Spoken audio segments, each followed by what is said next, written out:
ওরা দেখা গেছে যে ওই শুট করার জন্য ওরা লন্ডন চলে যাচ্ছে, যেমন রোমিও ভার্সেস জুলিয়েটের প্রায় 70% শুটিংই লন্ডনে হয়েছে, যেটা খুব এক্সপেন্সিভ।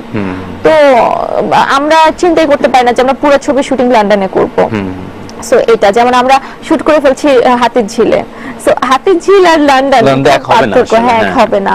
আর যদি বাজেটের কথা হয়, ওদের বাজেট বেশি এ কারণে কারণ ওদের হল প্রচন্ড বেশি, আর ওরা অনেক কোয়ালিটিফুল মুভি বানায় ওই যে সময় নিয়ে। যেমন আমাদের একটা ছবির শুটিং কিন্তু আমরা নিজেরাই ডেট দিই হচ্ছে 20 দিন 25 দিন, আর ওরা একটা ছবির শুটিং করে হচ্ছে গিয়ে 2 মাস 2.5 মাস 3 মাস এরকম শুটিং করে।